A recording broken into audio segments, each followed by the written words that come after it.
Iran ने आंख दिखाई तो इजराइल ने भयानक हमले से जवाब दिया।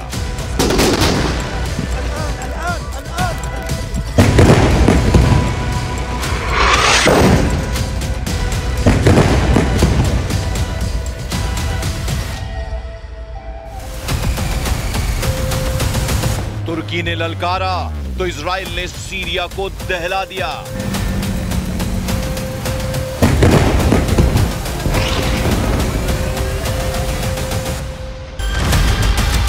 कतर ने हमास को बचाया तो इजराइल ने घर में घुसकर मारा।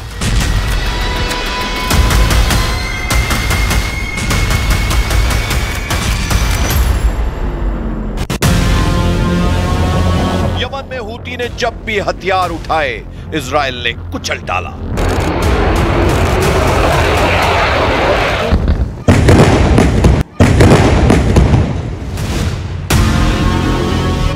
अब पाकिस्तान ने नेतन्याहू को वॉर टेंशन दी है, अंजाम क्या होगा?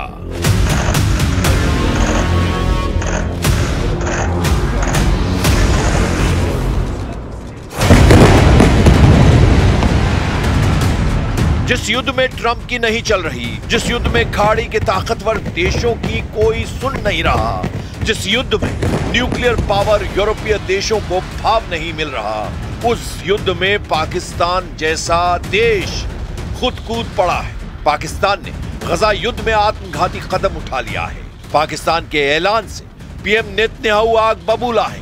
नेतन्याहू का दिमाग इस कदर गर्म है कि वो इस्लामाबाद को गजा बना सकते हैं। पाकिस्तानी जनरल आसिम मुनीर की करतूत ने खाड़ी युद्ध को ज्यादा व्यापक और विस्फोटक बना दिया है। पूरी जानकारी बस थोड़ी देर में, लेकिन उससे पहले देखिए ट्रंप के पीस प्लान की धज्जियां कैसे उड़ाई जा रही हैं। समुद्र में जलता डच जहाज है ये। हमला बैलिस्टिक मिसाइल से हुआ है। हमला भयानक है, हमला हूती का है। यह हमला खामनेई के लड़ाका ग्रुप ने ट्रंप को चैलेंज देकर किया है। सुपर पावर अमेरिका की सिरदर्दी फिर से ईरान ने बढ़ा दी है। जिस डर से ट्रंप ने हमास को दिया अल्टीमेटम को घंटों से दिन में बदला, वो सच हो गया।